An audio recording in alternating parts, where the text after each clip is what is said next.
वेग वाहिला तरी संचिताचं फळ हे प्रत्येकाला भोगावं लागते. याकरता आवश्यक आहे की जो परमभक्त आहे, साधक आहे, ज्याला भगवंताचं प्रिय म्हणून घ्यायचं आहे, त्यानं हा संसाराचा भार देवाच्या चरणावर एकदा का वाहिला की परमात्मा मग त्याला त्या संसारातूनही पुढे घेऊन जातात. त्याला काही त्रास होऊ देत नाही. तसं सुंदर भाव या अभंगाचा आहे. आता विशेष जर पाहिलं तर प्रवचनाकरता शक्यतो ज्ञानेश्वरी मधला श्लोक किंवा ओवी निवडली पाहिजे.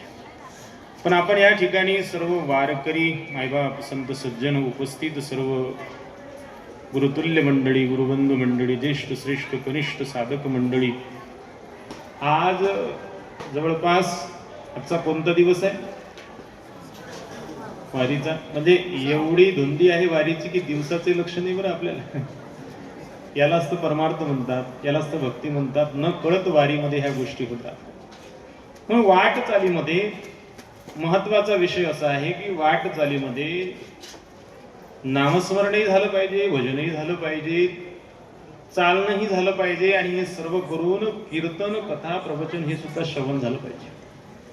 कारण त्या श्रवणाशिवाय वारीचं महत्वही करणार नाही. म्हणून मग आता हे वाटचालीचं प्रवचन म्हणजे थोडक्यात तुमच्या समोर महाराजांचा विचार मांडायचा आहे. तुकोबरायच्या सोबतच आपण असल्यामुळे गाथेमधला तुकोबरायचा अभंग निवडलेला आहे. वास्तविक इथं जर पाहिलं तर माझ्यापेक्षा सर्व विद्वान मंडळी आहेत, ज्ञानीजन आहेत, गुणीजन आहेत. आता माझी परिस्थिती अशी झालेली आहे, व्याघ्र वाळा गाय सापडली. म्हणजे तुम्ही काही वाघ नाही, मी काही गाय नाही म्हणा, पण एक प्रमाण सांगत आहे. एवढी सगळी मंडळी म्हटल्यानंतर बरं, जे श्रोते आहेत ते काय कमी आहेत का? महाराज हाडाचे वारकरी आहेत काही काही आपल्या दिंडीमधले वारकरी. तर मला खरोखर त्यांचा आनंद असा वाटतो. आवाज सांगतात, सूचना देतात आबा, पण न सांगताही बरेच वारकरी मी पाहतो की काही पुढचं भजन जरी ऐकू येत नसलं तरी आपल्याला तुकोबरायासोबत, आपल्या दिंडीसोबत चालायचा हा भाव मनामध्ये घेऊन सर्व महिला मंडळी, पुरुष मंडळी चालतात. आणि हे सर्व करत असताना अतिशय म्हणजे महत्वाचं कीर्तन आहे, प्रवचन आहे, त्यालाही उपस्थित राहतात. आणि सेवा तुमच्या समोर आता समर्पित करायची आहे जगद्गुरु तुकोबरायांना, माऊलींना, पांडुरंग परमात्म्याला. सज्जन हो, पंढरीला तुम्ही आम्ही सर्व निघालो, न कळत अशा काही गोष्टी होतात की त्या शास्त्रानं, धर्मानं, ग्रंथानं आपल्याला ज्या सांगितलेल्या आहेत त्या अनायासे होतात. जे वारकरी आहेत त्यांनी कधीतरी विचार केला काय की 3 प्रकारचं जे तप आहे गीतेमध्ये सांगितलेलं ते मोठ्या म्हणजे सहजतेनं होते. ते करायला जन्मच्या जन्म जातात. 17व्या अध्यायामध्ये, बरोबर आहे महाराज?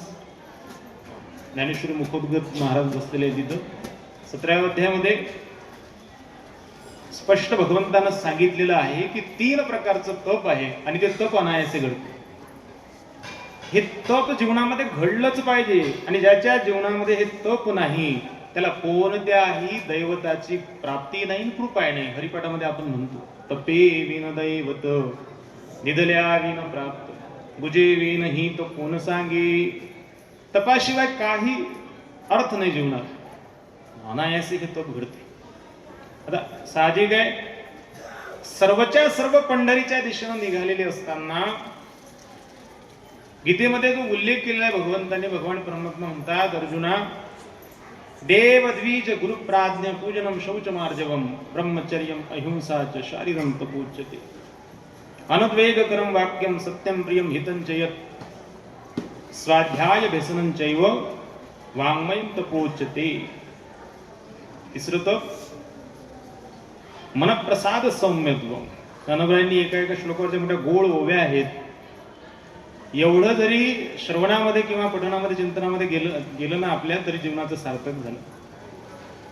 जे आपलं दैवत आहे त्या देवताला गेलंच पाहिजे. माऊली म्हणतात, या प्रिय देवतालया यात्रादिके करावया, आठो प्रहर पाया उळी गाभे.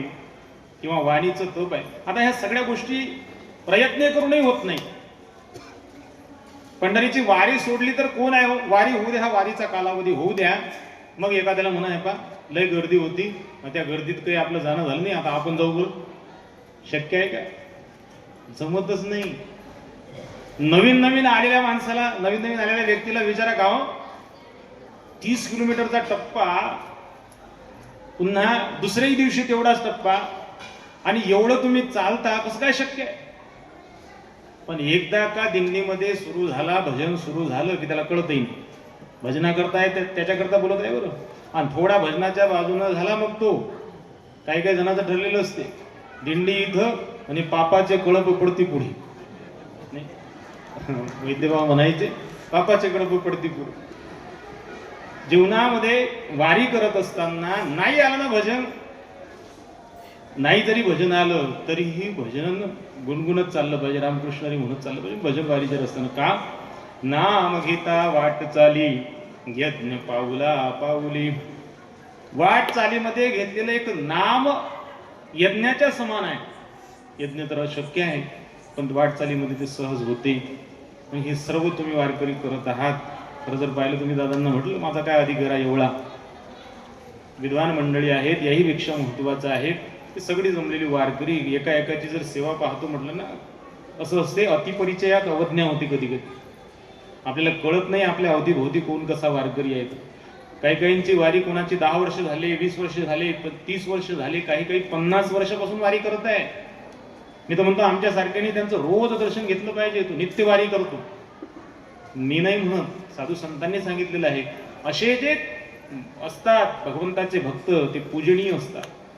आणि सगळी तुम्ही वारकरी मंडळी, कोण जाणे कोणा घडे उपासना, कोण या वचनापती पावे या न्यायाने, तुम्ही सर्व या ठिकाणी प्रवचनाकरता उपस्थित आहात. महाराजांचा अभंग आहे. या अभंगामध्ये एक प्रकारे शरणांगती भगवान परमात्म्याची कशा पद्धतीने केलं पाहिजे, शरणांगतीचे अनेक प्रकार सांगितले. तुम्ही बहुश्रुत आहात, भगवंताकडे जाण्याचे अनेक मार्ग सुद्धा सांगितलेले आहेत.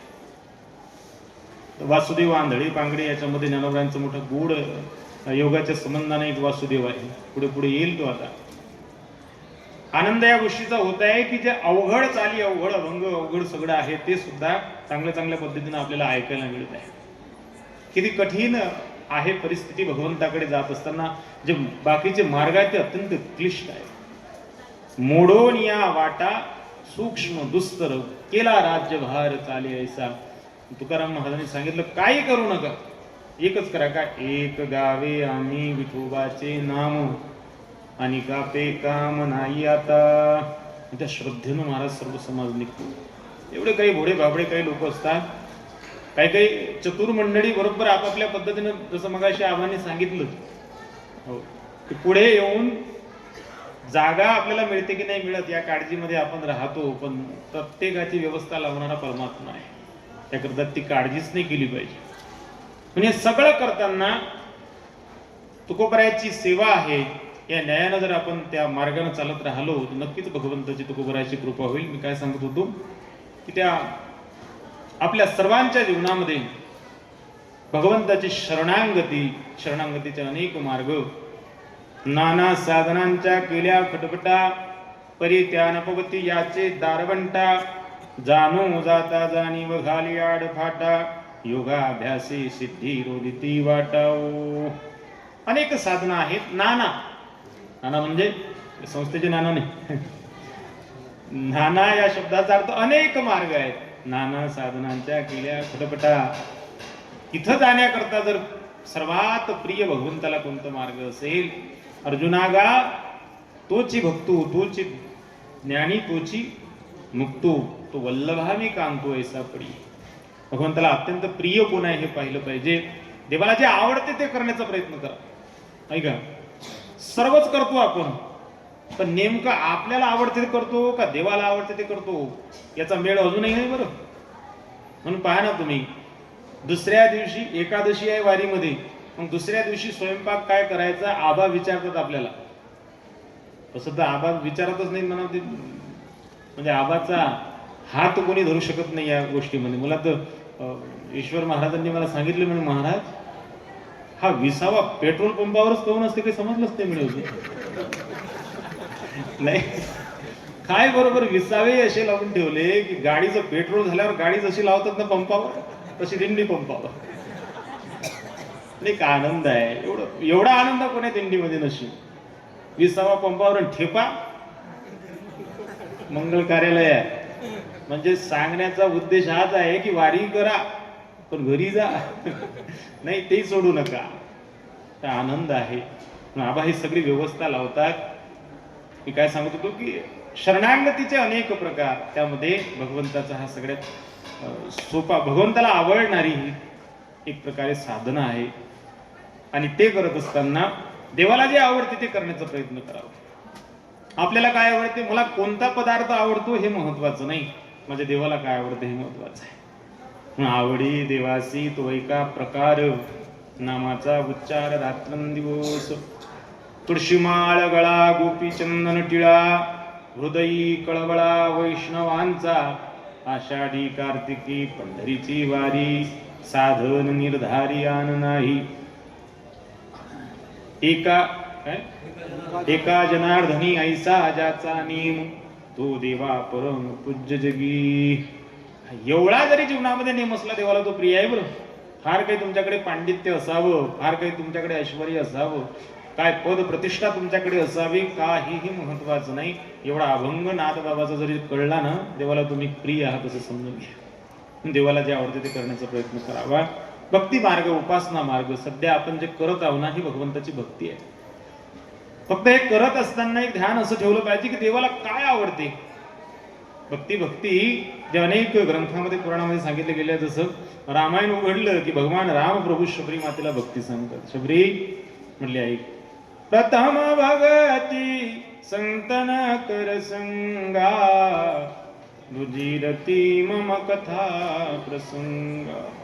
9 प्रकारची भक्ती भगवंताने शबरी मातेला सांगितलेली आहे. पुढे अनेक ग्रंथ जर चाडले तर श्रीमद भागवतामध्ये मोठं गोड चिंतन आहे. प्रल्हाद महाराज आपल्या सवंगड्यांना, म्हणजे त्या आश्रमामध्ये प्रल्हादाला जेव्हा षण्ड अमरकाच्या हिरण्यकशिपू टाकतो, तेव्हा त्या आश्रमामध्ये लहान लहान मुलं आहेत. मुख्य प्रल्हादजी आहे. आता लहान लहान लेकरांना काय करते, खरं पाहिलं तर आपण सगळे लहानच आहोत. आणि जोपर्यंत तुम्ही स्वतःला लहान समजत नाही तोपर्यंत तुम्ही मोठेही होत नाही. वाक्य लक्षात आलं का? ज्याला स्वतःला लहान समजता आलं तो खऱ्या अर्थानं मोठा आहे. सज्जन, प्रयत्न हाच करावा. लहान कोण देवा देवा, मुंगी साखरी चारवा. लहान लहान मुलं. आणि प्रल्हाद काही साधारण नव्हते. प्रल्हाद महाराज, प्रल्हादांचा अधिकार असामान्य होता. ते मुलं सवंगडी यायचे आणि विचारायचे, प्रल्हादा अरे काय तू नेहमी नारायण नारायण नारायण नारायण भजन करत असतो, दुसरं काही येते की नाही तुला? गुरुजीने अभ्यास सांगितला ते करायचं काय? आता गुरुजी असे होते षण्ड आणि अमरक, त्यांनी दुसराच अभ्यास सांगितला होता. पण सगळेच गुरुजी अभ्यास काही आपल्या हिताचं सांगतील याची काही गॅरंटी नाही. पण षण्ड अमरकांना जे सांगितलं होतं हिरण्यकश्यपूनं तेच ते सांगायचे. ते म्हणायचे नारायण नारायण नाही म्हणायचं, नाव घेऊन येते देवाचे. मग तुम्हाला भजने करायचं असलं तर हिरण्यकश्यपू हिरण्यकश्यपू असं करा, माझ्या वैराचं नाव नाही घ्यायचं. आणि प्रल्हादजी काही देवाचं नाव सोडत नव्हते. ते मुलं यायचे, प्रल्हादा तू काय करतो हे आणि कशासाठी करतो? तेव्हा प्रल्हादजीनं सांगायचं, म्हटले ऐका, कौमार उचहू कौमारे आचरे प्राज्ञो, धर्मान भागवतानि दुर्लभम मानुषम जन्म, तदप्य ध्रुवमतदम. म्हणजे भागवतकार माझ्या समोर बसलेले आहेत आणि ते काही सोपे भागवतकार नाही. माझ्यासारखे 50 भागवतकार तर त्यांच्या समोर असतात शिकायला. पण ते मोठ्या भाग्याने आम्हाला मित्र म्हणून लाभले. आमची मैत्री काही साधी नाही, खूप दिवसाची आहे, त्याहीपेक्षा जीवाभावाची आहे. सगळेच भाऊच आहेत, गुरुबंधूच आहेत. पण आम्हीही जे सांभाळलं त्यामध्ये आम्ही 4-5 जण आता दिसत आहे, सगळेजण इथं, सगळीच मंडळी. ते खरंच त्यातला जर खऱ्या अर्थानं वाटा कोणाला जात असेल तर ते दादा आणि नरेश महाराज. महाराज एकीकडे जीवनामध्ये साधना आहे आणि दुसरीकडे विनोदावर जाऊ नका. थोडा जरी विनोदी स्वभाव असला तरी आम्हालाच माहिती आहे मूर्ती काय आहे. तर आळंदीमध्ये भागवत सांगणारं कोणी नव्हतं मुलांना.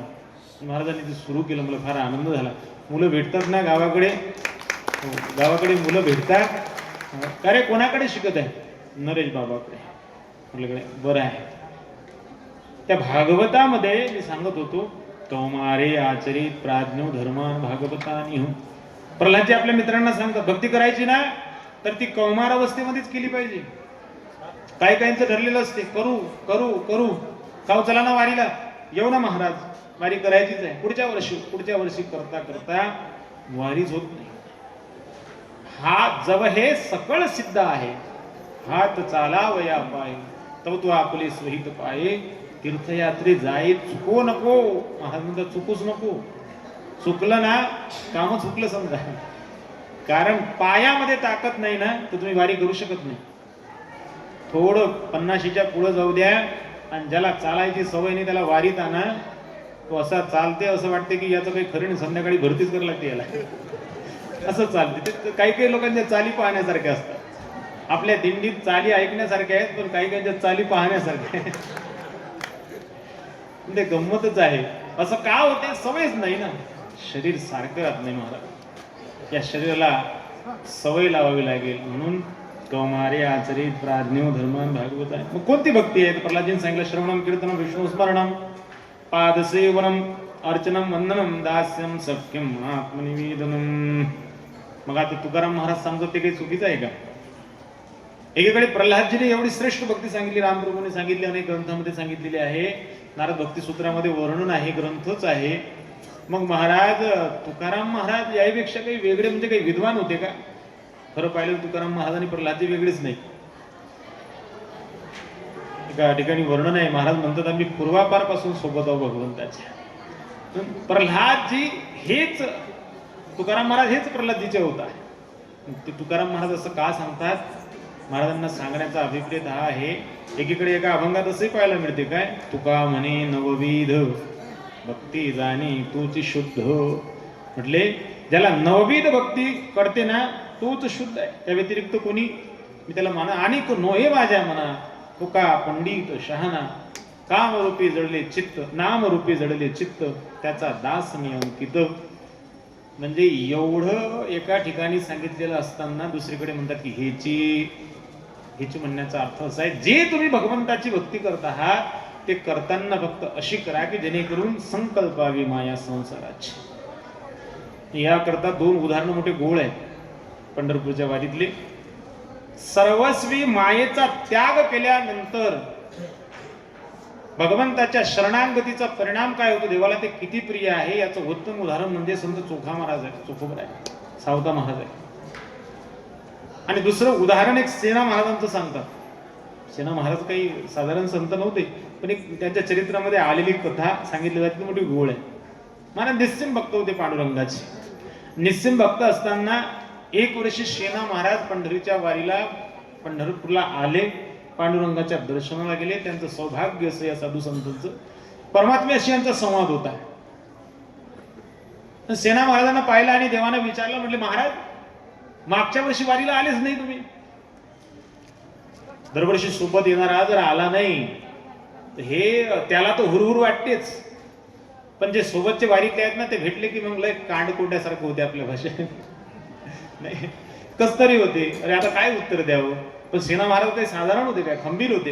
अरे काय देवा, दरवर्षी वारी करतो पांडुरंगाची आणि तू म्हणत आहे वारीला आलो नाही, वारी चुकणार नाही पांडुरंगा. नाही नाही म्हटले मागच्या वर्षी तुम्ही आलेच नव्हते. देवा मी आलो होतो मागच्या वर्षी, काय पुरावा आहे सांगा. पुरावा, सेना महाराज त्याच्या पहिल्या वर्षी येऊन त्या चंद्रभागेत स्नानाला गेल्यावर एक खरपाचा दगड त्यांना सापडला होता.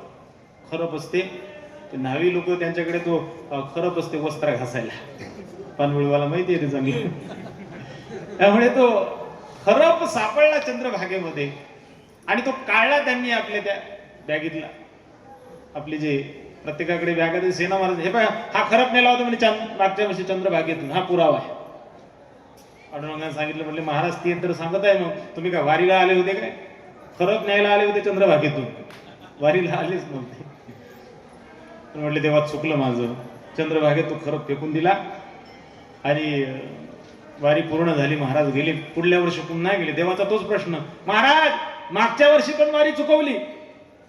कमाल आहे देवा, आलो होतो ना मागच्या वर्षी, तुला पुरावा म्हणून खरंच दाखवला, चंद्रभागेत फेकूनही दिला, आणि आता खुशाल म्हणतो की आले नव्हते मागच्या वर्षी. आलो होतो ना मी. म्हटले सेना महाराज आले होते तुम्ही, पण पहिल्या वर्षी खरप घेऊन गेले, दुसऱ्या वर्षी खरप फेकायला आले होते, वारीत झाली. सांगायचं तात्पर्य संकल्प म्हणजे काय, कोणताही भाव, इथं विनोदाकरता एक कथा सांगितली जाते, कदाचित सेना महाराजांच्या जीवनामध्ये असा प्रसंग घडणार आहे आणि घडू शकत नाही, पण खरं जर पाहिलं तर संकल्प विनय याचा अर्थ असा आहे की जेवढा आपण आपल्या संसारामध्ये पूर्णतः आपली माया आहे, माया या शब्दाचा अर्थ इथं प्रेम, तेवढं प्रेम कदाचित तेवढ्या काळापुरतं पांडुरंगाकडे लावणे ही देवाला अत्यंत प्रिय आहे.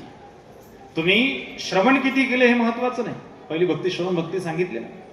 काय काही सांगतात, महाराज लय मोठमोठ्याचे कीर्तन ऐकले आम्ही. काय सांगता तुम्ही? अरे लय विद्वान ऐकले आम्ही. तुम्हाला काय येतं, तुम्ही आता आले आळंदीवर, म्हणजे इतक्यापर्यंत हिंमत जाते बरं. पण याला श्रवण म्हणत नाहीत. वक्ता ग्रंथ घेऊन समोर बसलेला आहे, त्याच्या जीवनामध्ये काहीतरी सेवा आहे, तप आहे, साधन आहे. मग तो कोण आहे हे महत्वाचं नाही, तो काय सांगत आहे आपल्याला, तिथं श्रवण भक्ती घडत असते. त्याला श्रवण म्हणतात. ते आवडीनं केलं पाहिजे. ते श्रवण करत असताना आनंद त्या श्रवणाचा घेतला तर श्रवणे कीर्तने झाले ते पावन सनका अधिक जान परम. एवढी एवढी ताकद श्रवणाची आहे. म्हणून एक आवडीनं केलेलं श्रवण आहे आणि एक सवडीनं केलेलं श्रवण आहे. ताई भेटलं तर ऐकू, म्हणून सगळेजण तुम्ही इथं ऐकायला आले. काही काही मंडळी अजूनही असे असतील ते कपडे धुता धुता ऐकून राहिले. ते ऐकणं चालूच आहे, श्रवणच आहे. श्रवण नाही असं नाही, पण नाही मला जायचंच आहे, ऐकायचंच आहे. ही आवड आहे. कोणीही असो सांगणारा, मला ते प्रेमानं ऐकायचं आहे, मला आवडीनं ऐकायचं आहे.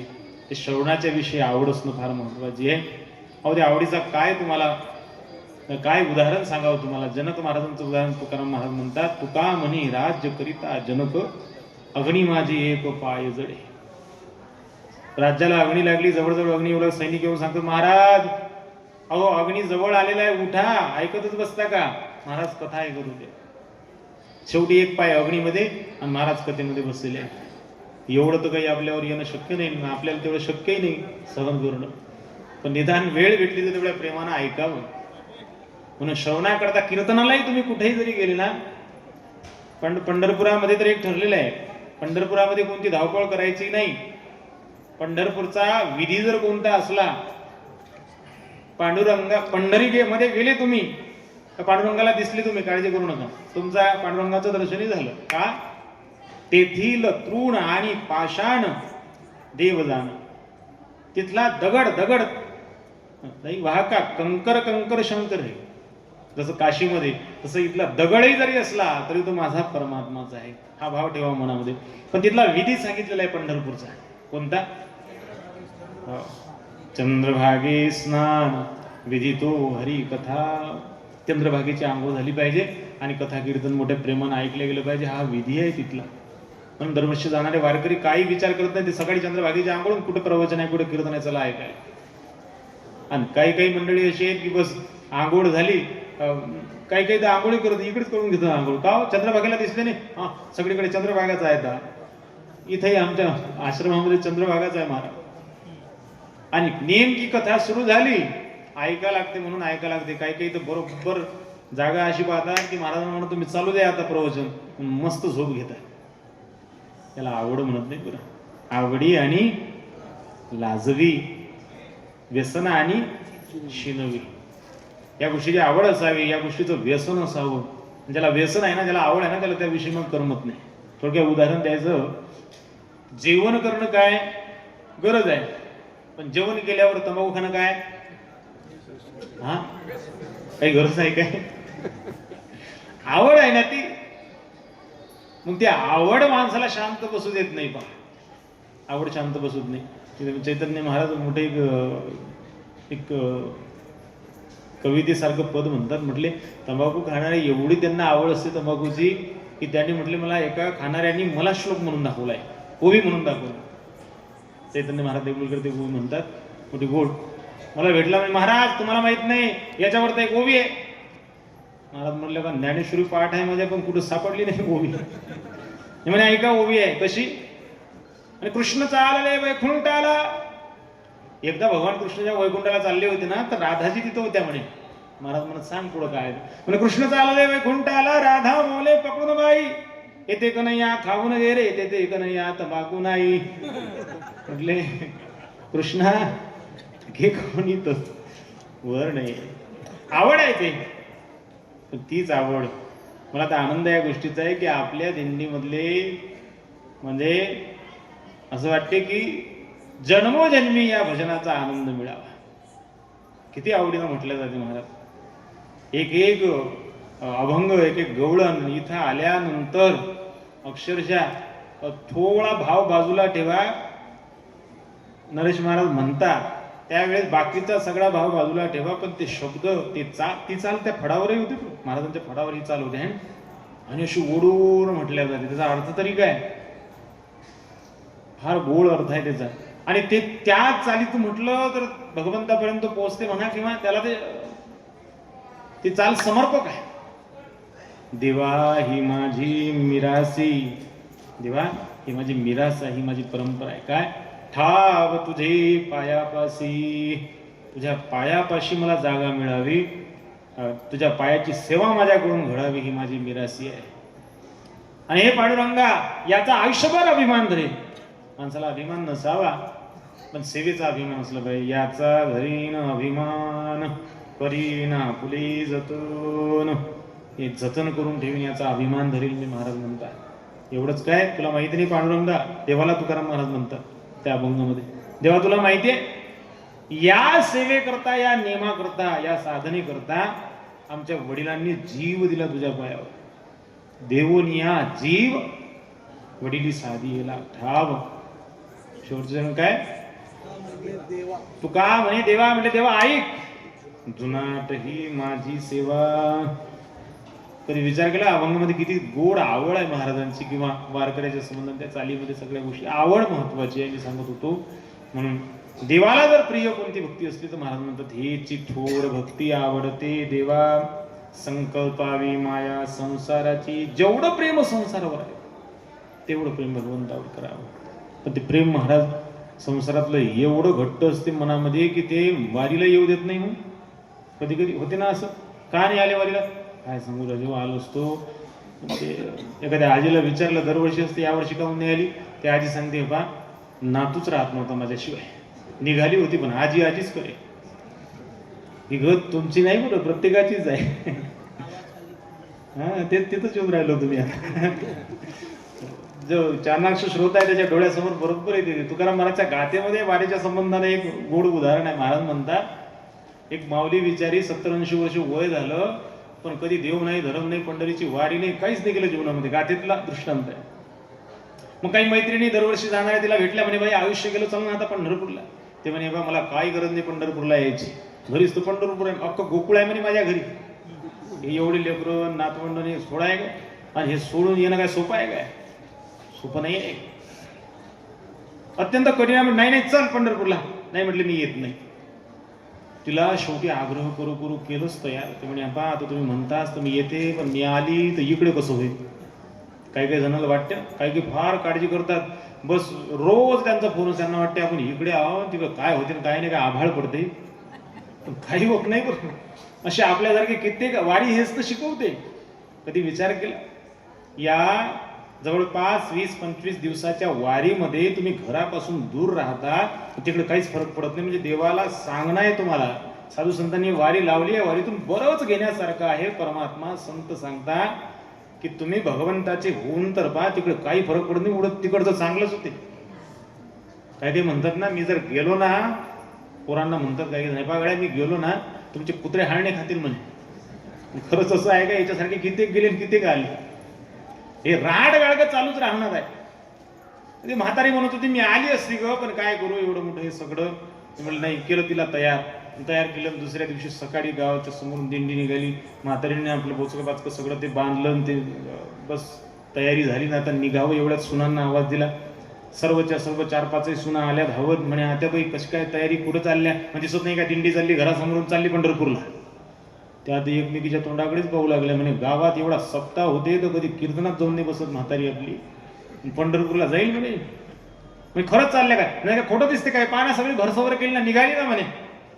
आपण दिंडी निघाली, पुढे दिंडीला जाऊ दे, गावाच्या वेशीपर्यंत तुम्ही माझ्यासोबत चला, मी सांगतो ते लक्ष ठेवा सगळं. म्हणे आता बाई तुम्ही जा, काही इकडची चिंताच करू नका, जा तुम्ही. समोर दिंडी भजन चालू ज्ञानोबा तुकाराम हिची दिंडी मागून ते नातवंड मुलं मुली रस्त्यानं जात असताना एकच सांगायचे पा चालली बरं पंढरपूरला. म्हणजे आता बी काय झालं नाही जाते असं म्हणतात वारीत लय त्रास होते पण उद्या त्रास काही काळजी करू नका तुम्ही तरी जातेच मी असं म्हणतात. झोपायचा मेळ नसते जेवायचा मेळ नसते. काही काही जण सांगतात की वारीत फार त्रास होतो पाय काय दुखतात अंग काय दुखते डोकं काय दुखते पण मी चालली बरं ते सगळं काही काळजी करू नका आता बाई डोकं दुखत असेल तर बाम घेऊन जा गोळ्या घेऊन जा हे घेऊन जा ते घेऊन घे भूक लागली जर जेवणाला उशीर असलं तर 2-4 बिस्किटचे पुढे घेऊन जा घ्या सगळं फरसाण घेऊन जा काय लाडू बिळू तिनं एक बॅग तर खायचीच भरली होती. निघाली पंढरीला गावाच्या वेशीपर्यंत आली. तुकाराम महाराज म्हणतात तिनं सगळं सांगितलं आपल्या सोनीला समजून म्हटली चालली बरं मी आवा निघाली पंढरपुरा ते जात असताना सांगायची माझे हातीचा कलबडू माझं वाचवणी नको मोडू अतिथी आल्या दारा सांग गेली पंढरपुरा. काही काही माझ्या हातच्या गोष्टी आहेत म्हणे त्या तशाच राहू दे जा त्याला हात लावू नका.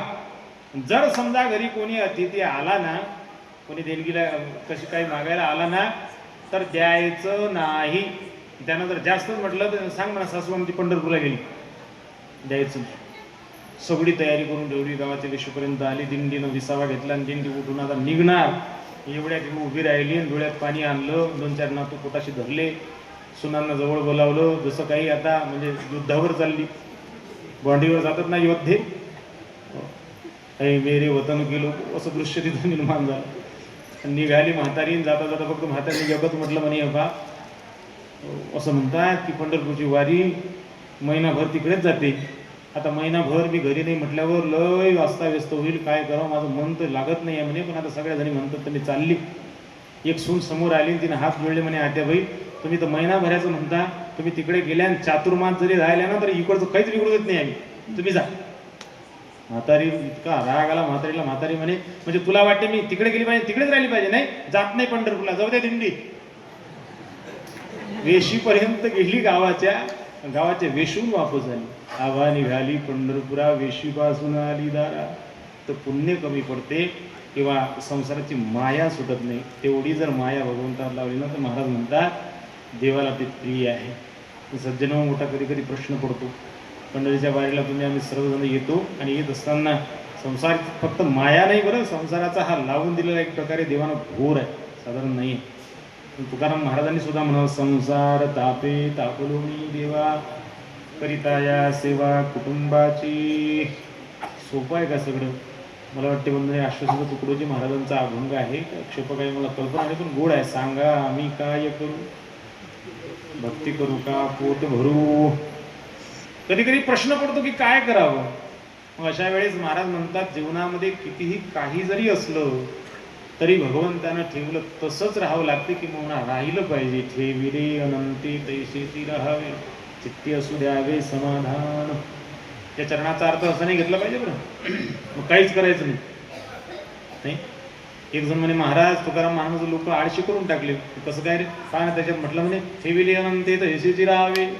काही जण हे प्रमाण कुठेही लावतात मग का दिंडी जाग्यावर आली सगळे आता जेवायला गेले नाही जेवण तुम्ही जेवण नंतर करत असाल वाढायला जरा नाही ठेविले अनंते तैसेती राहावे. तिथे हे प्रमाण लागते का?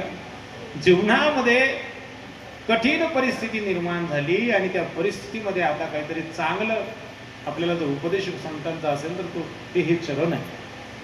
अरे बाबा कितीही संकट येऊ दे शेवटी जीव हा प्रारब्ध आधी नसल्यामुळे त्यानं ठेवलं तसंच राहावं लागते.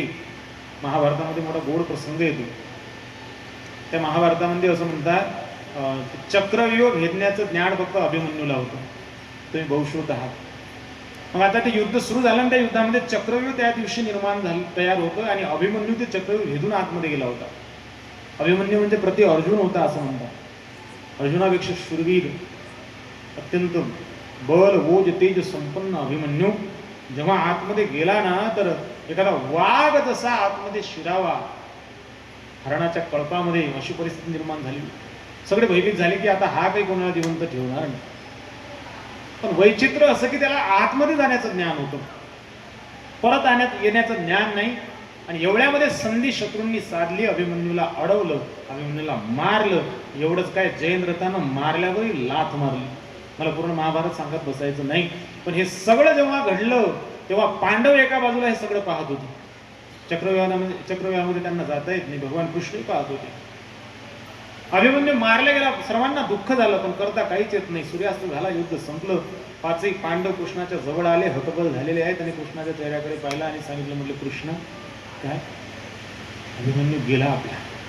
म्हटले कृष्णाची मान खाली आहे, पांडवांची मान खाली आहे. म्हटले फार मोठी हानी झाली, अभिमन्यू गेला. हानी तर झालीच. म्हटलं कृष्ण ऐक, जे झालं ते झालं, फक्त आता ही बातमी अभिमन्यूची आई, आमची पत्नी सुभद्रा, तुझी बहीण सुभद्रा, तिला तूच ही बातमी सांग, आम्ही सांगू शकत नाही. कारण एका आईला तिचा मुलगा गेला हे सांगणं तेवढं सोपं नसतं. सर्व दुःख सहन करील माऊली, आई जीवनातलं सर्व दुःख सहन करील, पण लेकराला लागलेली ठेसही तिला सहन होत नाही. त्या दिवशी आम्ही थोडंसं मागं राहिलो आणि येता येतं मग म्हटलं आपलं हरिपाठ जाते आता. आमची 2 मुलं आणि मी, म्हणून आम्ही रस्त्यानं हरिपाठ सुरू केला. तर म्हटलं दिंडी तर सापडत नाही, मग हरिपाठ सुरू केला. हरिपाठ करता करता आमच्या चौरंगी महाराजांच्या आई भेटल्या. त्या बसल्याच होत्या. म्हटलं आई कसं काय, चौरंगी येत आहे माझा. बसलो भाऊ तिथं.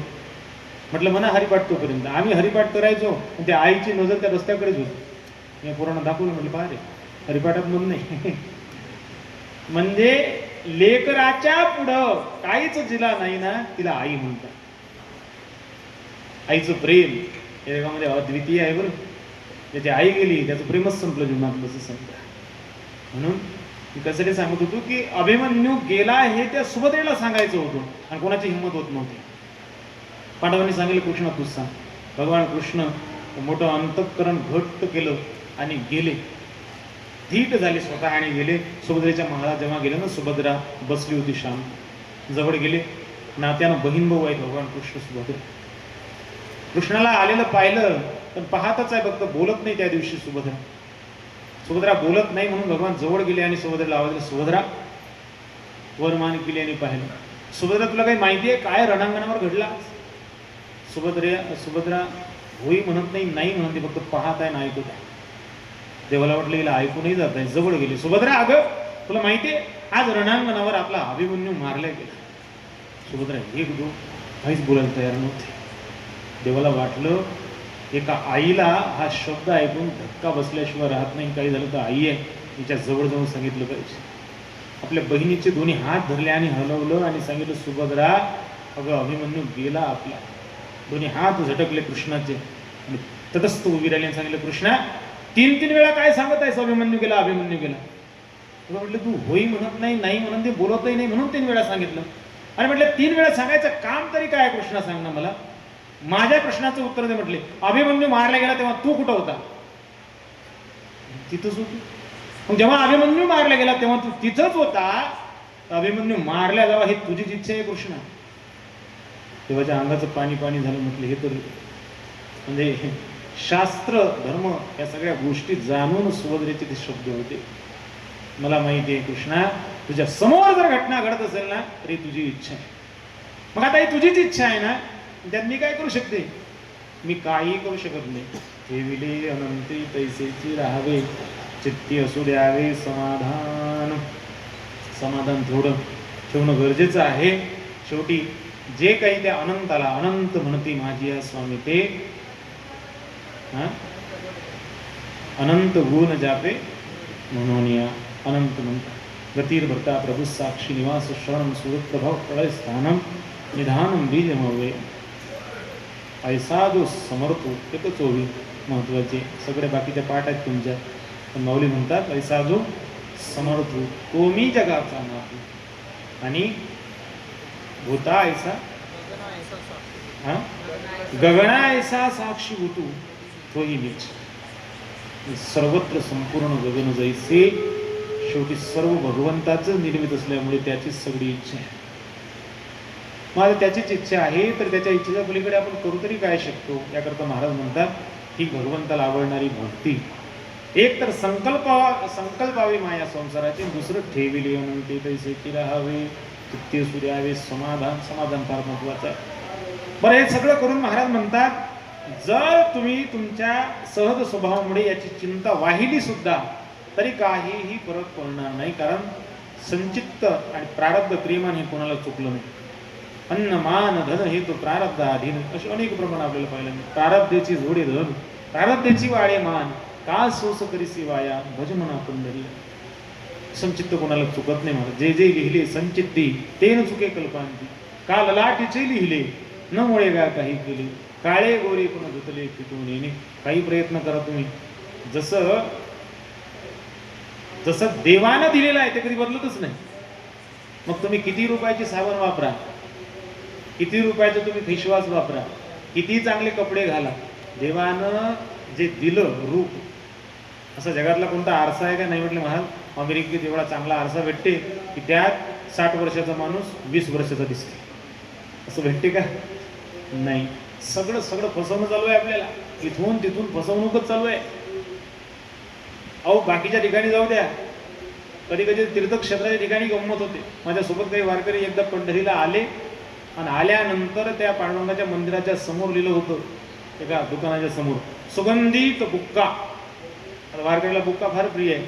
गेले दुकानात, म्हटलं का चांगला बुक्का आहे, सुगंधित आहे का तुमच्याकडे? मग पाहा ना, डबा उघडला, पाहिला सुगंधित बुक्का. वा, बुक्का चांगला आहे.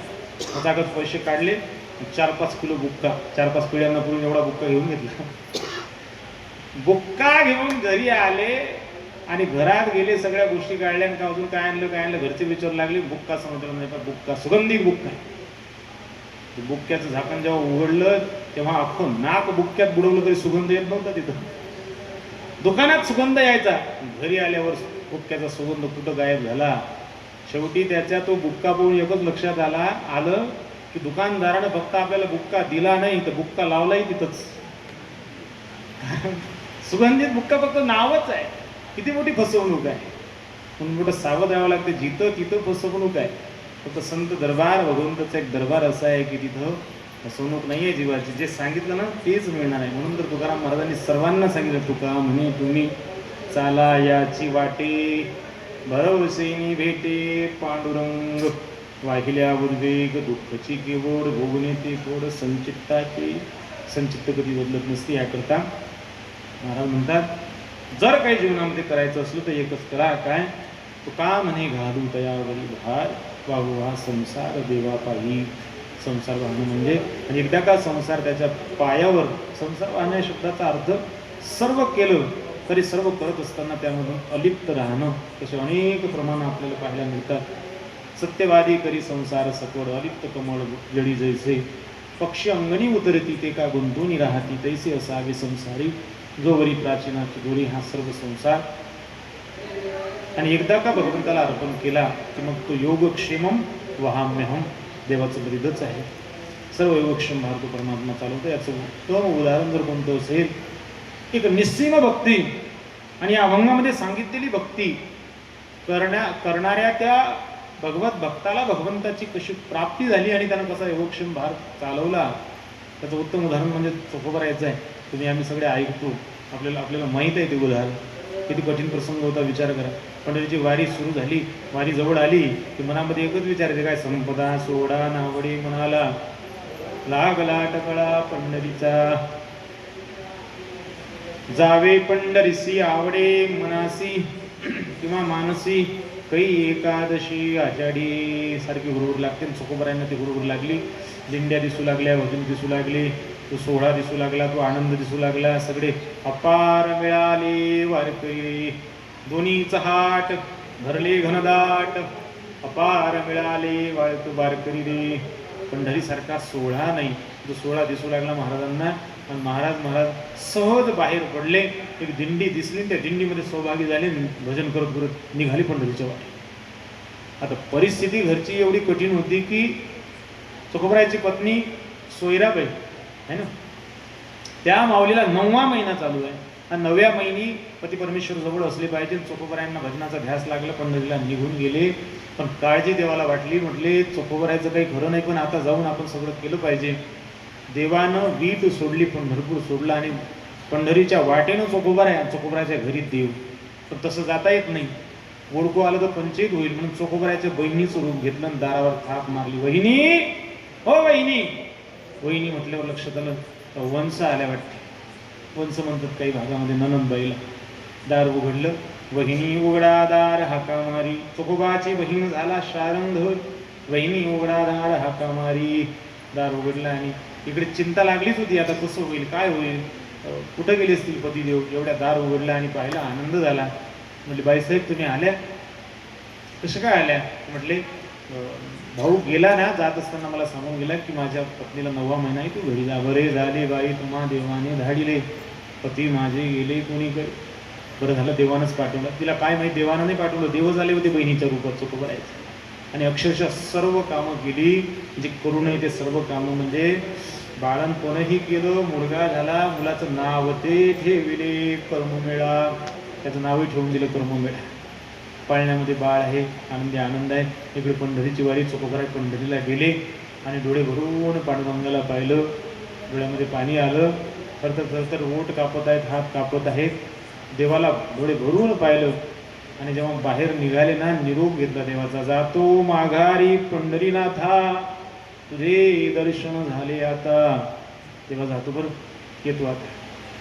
खरोखर पांडुरंगा करता गेलेले काही काही वारकरी, पहिली माझी वारी होती आणि मी पांडुरंगाच्या जवळ गेलो, दर्शन करून जेव्हा बाहेर आलो ना, तेव्हा मी गंमत पाहिली. इकडून जाताना पांडुरंगाकडेच लक्ष असते काही काही जणांचं. आणि ते पोलिस ते पहिले बडवे होते, आता बडवे आहेत की नाही काय नाही, ते नाही लोटत पण जास्त. ते पोलिस इकडून लोटतात डायरेक्ट पायापाशी पांडुरंगाचे, मग तो पाया पाचचा तिथे मागं फेकून. म्हणजे एवढा असा भयानक कार्यक्रम असते, पण तरीही त्या लोटणाऱ्याकडे ध्यानच नाही, ध्यान सगळं विठ्ठलाकडे. आणि बाहेर आल्यावरही, त्या गरुड पारावर तिथं आल्यावरही वर मान करून पांडुरंगाकडे पाहायचं, देवाला डोळे भरून पाहायचं. या पोटीतले चोखोबाराय असल्यामुळे चोखोबारायचं मन लागत नव्हतं. कन्याचा सूर्यासी जाये मागे कुणी पाहे, मागं पाहायचं, पुढे जायचं, मागं पाहायचं, पुढे जायचं. चोखोबाराय पौर्णिमा झाली, सर्व आता पंढरीचा एक प्रकारे तो पोहा फुटला, आपापल्या गावाकडे, आपापल्या मुक्कामाकडे निघाले. चोखोबाराय जेव्हा निघाले ना, तेव्हा लक्षात आलं 9वा महिना पत्नीला काय झालं असेल. कारण अशा कठीण प्रसंगी आपण घरी नाही म्हणजे फार पंचायत झाली असेल. लगबग निघाले. एवढ्या चोखोबाराय येत आहेत, देवाच्या लक्षात आलं. आणि देवानं म्हणजे बहिणीच्या रूपात आलेल्या पांडुरंगानं चोखोबारायच्या पत्नीला सांगितलं, म्हटलं हे पहा आता मला निघालं पाहिजे, वहिनी मला जाऊ द्या आता. म्हणले थांबा ना, तुमचे भाऊ येतील, साडी चोडी करतील, तशाच आता का. म्हटले नाही, माझ्या भावानं मला भरपूर दिलं, मला जाऊ द्या. आणि परमात्म्यानं निरोप घेतला, निघून गेले. एवढ्यात लगबग करत चोखोबाराय दारावर आले आणि दार उघडं असलेलं पाहिलं, आतमध्ये गेले. चोखोबारायच्या पत्नीचं लक्ष गेलं, धावतच आली, पाय धरले आपल्या पतीचे. भयभीत झाले होते, काय झालं असेल, काय झालं असेल. थरथर कापत आहेत. आणि पती पत्नीची जेव्हा एक नजर झाली, डोळे भरून आपल्या पतीला पाहिलं, मोठा आनंद झाला. नजर गेली त्या ओसरीमध्ये असलेल्या त्या पाळण्याकडे नजर जशी गेली, तेव्हा विचारलं, म्हटले का गं काय झालं, सगळं बरोबर झालं ना. म्हटले तुम्हाला किती काळजी आहे माझी. कशाची काळजी. म्हटले आपल्याला मुलगा झाला, त्याचं नावही कर्ममेळा ठेवलं आणि हे सगळं केलं ना, हे सगळं ताईसाहेबांनी केलं. म्हटलं तुम्ही पंढरीला जरी गेले, पण एक चांगलं काम करून गेले की जाता जाता ताईसाहेबांना पाठवून गेले. चोखोबाराय अंगावर काटा आला, डोळ्यात पाणी आलं, अक्षरशः रडले. म्हटले काय बोलत आहेस तू, कोणती ताई आणि कोण, मी कोणाला पाठवलं नाही. म्हटले आता महिनाभर माझं सर्व इथं केलं ताईसाहेबांनी, आता सकाळपर्यंत होत्या, आता गेल्या. मी त्यांना म्हटलंय की जाऊ नका, माझे पती येतील, तुमचे भाऊ येतील, पण त्यांनी ऐकलं नाही, गेल्या.